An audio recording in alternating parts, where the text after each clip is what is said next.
National conference की spokesperson इफ्रा जान हमारे साथ मौजूद है। इफ्रा, जिस तरह से बीजेपी क्लेम लगातार कर रही है कि जो सिक्योरिटी सिचुएशन है उसमें नुमाया जो है बेहतरी आई है, ख़ास तौर पर एब्रोगेशन ऑफ आर्टिकल जो 370 हुआ उसके बाद, लेकिन हम देख रहे हैं कि जो एनकाउंटर्स है वो लगातार हो रहे हैं और श्रीनगर के बाद अब जनूबी कश्मीर में भी आज एक एनकाउंटर हुआ। किस तरह से आप देखिए, हमने पहले ही नेशनल कॉन्फ्रेंस का स्टैंड था कि मिलिटेंसी का और 370 का आपस में कोई कनेक्शन नहीं है, और 370 जो है ये इसको हटाना एक इलेक्टोरल स्टंट था और इससे एक्चुअल ग्राउंड सिक्योरिटी पे कोई फ़र्क नहीं पड़ेगा। लेकिन आपने देखा कि बीजेपी ने पूरे मुल्क में एक नैरेटिव सेल किया और कहीं ना कहीं वो, मैं कहूँगी कि कामयाब भी हो गए नैरेटिव बेचने में कि यहाँ पे जो है मिलिटेंसी ख़त्म हो जाएगी अगर 370 जो है वो चला जाएगा, टेररिज्म का नामो निशान मिट जाएगा। आज हम देख रहे हैं 5 साल का 6 साल होने को आए तब से, और 6 साल के बाद भी सिलसिला वैसा ही चल रहा है।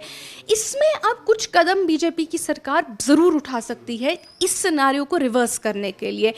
पहली चीज़ है, हमने जब पहलगाम का अटैक हुआ उसमें से एक इम्पॉर्टेंट लेसन बाहर निकला, और लेसन बाहर ये निकला कि जम्मू और कश्मीर की आवाम जो है वो इस वक्त टेररिज्म के खिलाफ लड़ने को तैयार है।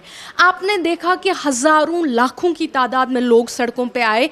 वैसा हड़ताल हमने अब कितने वक्त से वैसा हड़ताल नहीं देखा है जैसी हड़ताल उन लोगों के लिए हुई जो भाई बहनों ने हमारी उस अटैक में जान गंवाई।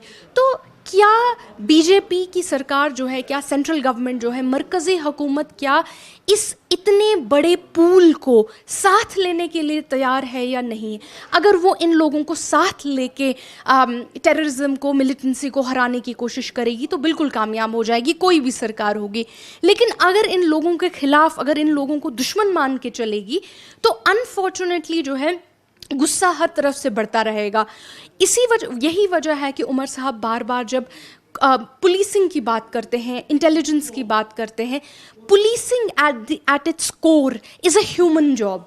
आपका गन्स, आपकी मशीनरी, आपका सारा कुछ, आपके कंप्यूटर्स, वो सब साइड पे एट इट्स कोर ये एक ह्यूमन जॉब होता है। ये इंफॉर्मेशन कलेक्शन जो है ये एक ह्यूमन जॉब होता है। इसमें जम्मू और कश्मीर की आवाम को साथ लेके चलना होगा। और उमर साहब ने बिल्कुल सही एक बात दोहराई। अगर आपको याद होगा, जब पिछली हुकूमतों में जब नेशनल कॉन्फ्रेंस उमर साहब चीफ मिनिस्टर थे, टेररिज्म का ग्राफ एक्चुअली हर साल अगर आप देखेंगे कम हो रहा था। तो इवेंचुअली जो है ये चीज़ जड़ से एनीवे इराडिकेट हो रही थी। तो कुछ लेसन्स जो हैं, जो हम लोगों ने सीखे हैं, उन पे काम करने की ज़रूरत है, न कि कॉन्स्टेंटली लोगों को एंटेगनाइज करने की ज़रूरत है।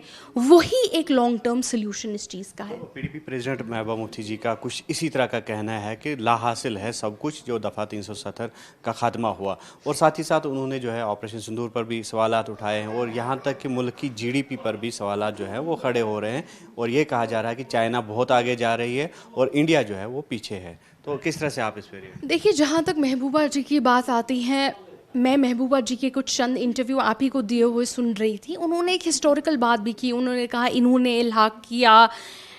मैं 2 मिनट बैठ के एक छोटा सा ओवरव्यू आपको हिस्ट्री का और मुफ्ती मोहम्मद सईद साहब के करियर का देना चाहती हूँ। पहली बार जब शेख मोहम्मद अब्दुल्ला साहब जो थे, उन्होंने इल्हाक नहीं किया था। इल्हाक जो है वो महाराजा ने किया था। यही वजह थी कि 1953 में इमीडिएटली उनको अरेस्ट किया गया, और इनफैक्ट एक बहुत लंबा इनकार्सरेशन उनका पीरियड रहा। 1953 में जब उनको अरेस्ट किया गया, उसके बाद इन्होंने पपेट गवर्नमेंट्स जो है इंस्टॉल की। इसलिए बार बार हम कहते हैं जो बी टीम सी टीम हम आज देख रहे हैं, बहुत पुराना गेम चल रहा है ये बी टीम सी टीम का। पहले बख्शी साहब को लाया, उसके बाद एक इम्पॉर्टेंट फिगर आया जिसका नाम था गुलाम मोहम्मद सादिक साहब। He was also a puppet figure. Ghulam Mohammad Sadiq साहब वो प्राइम मिनिस्टर थे जिन्होंने प्राइम मिनिस्टर को चीफ मिनिस्टर की पोजीशन में कन्वर्ट कर दिया। मरहूम मुफ्ती मोहम्मद साहब, इन्हीं की कैबिनेट में इन्होंने पहला इलेक्शन लड़ा, और इसी कैबिनेट में वो एक मिनिस्टर रहे, मरहूम मोहम्मद मुफ्ती साहब। और इनफैक्ट इसी कैबिनेट में, गुलाम मोहम्मद सादिक साहब की कैबिनेट में, उन्होंने अपना करियर की शुरुआत की पॉलिटिक्स की, क्योंकि वो कांग्रेस में थे।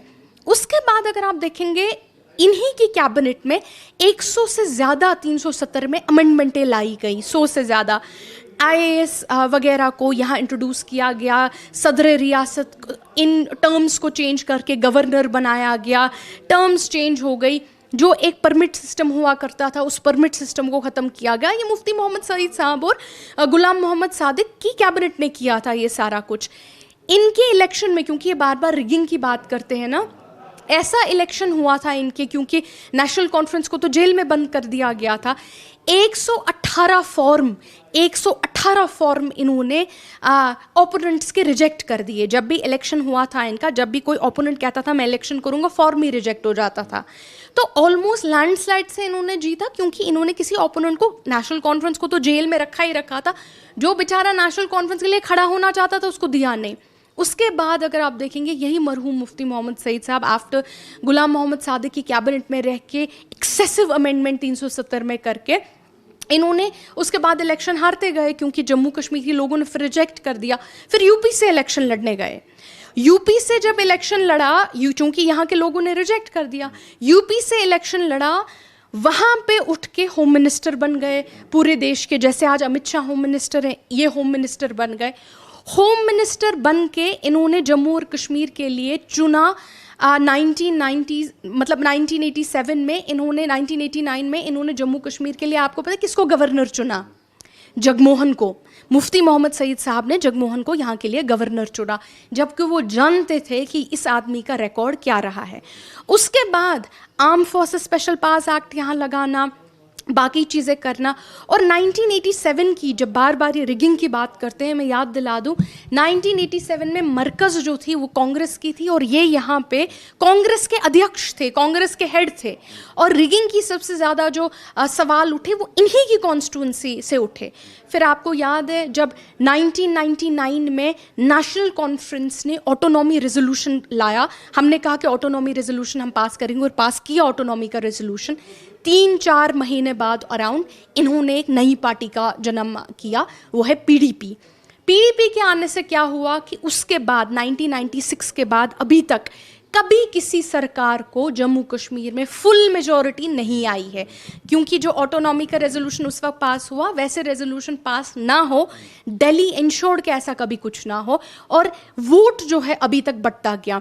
फिर 2014 में चूंकि फिर से एक फ्रैक्चर्ड गवर्नमेंट आई इनकी वजह से, और इन्होंने बीजेपी को, मरहूम मुफ्ती मोहम्मद सईद साहब ने बीजेपी को साथ रख के, यहाँ पे आपको पता ही है फिर उसके बाद 2014 में 370 का क्या हुआ। तो ये एक लंबी हिस्ट्री है। मैं चाहती हूँ कि जो महबूबा जी हिस्ट्री बोलती हैं वो असल हिस्ट्री पढ़ें और देखें कि उस प्लेबिसाइट मोमेंट का, शेख मोहम्मद अब्दुल्ला साहब की हिस्ट्री का, बी टीम सी टीम्स का, इनके जो मरहूम मुफ्ती मोहम्मद सईद साहब है उनका और इस सब का क्या वास्ता था।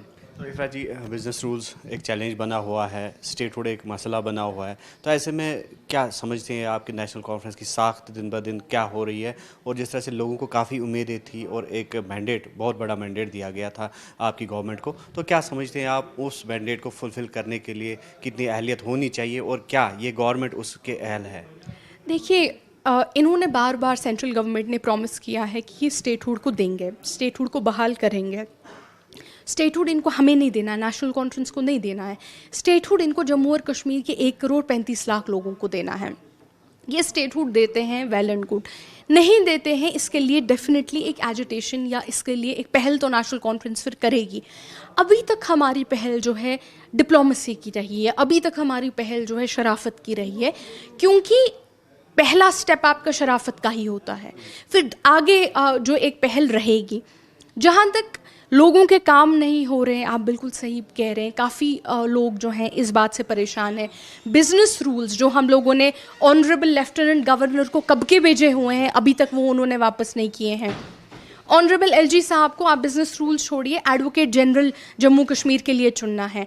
एडवोकेट जनरल का नाम हम लोगों ने पिछले अक्टूबर में दिया है, और उन्हीं एडवोकेट जनरल का नाम दिया है जो उन्हीं के थे, जो ऑलरेडी एलजी साहब ने रखे थे, उसका भी नाम क्लियर नहीं हो रहा। तो कहीं ना कहीं जो आईएएस ऑफिसर्स आपके आते हैं, चूंकि वो उनकी ट्रांसफ़र जो है वो यूनियन करती है, कहीं ना कहीं बहुत सी इसमें बाधाएं जो हैं आ रही हैं, और बहुत सी बाधाएं इसमें अननेसेसरी लाई जा रही हैं और क्रिएट की जा रही हैं। इसके लिए ऑफ कोर्स ज़रूरी है कि जो यूनियन का प्रॉमिस है स्टेटहुड रेस्टोरेशन का, वो हो। इससे नेशनल कॉन्फ्रेंस का क्या होगा आप छोड़ दीजिए, जम्मू और कश्मीर की आवाम को सहूलियत ज़रूर मिलेगी। तो तो ये थी नेशनल कॉन्फ्रेंस की स्पोक्स पर्सन इफरात जान, जिन्होंने मौजूदा सूरत हाल पर तबसरा किया। वहीब खान के साथ न्यूज़ 18 के लिए श्रीनगर से मुदस्सर कादरी।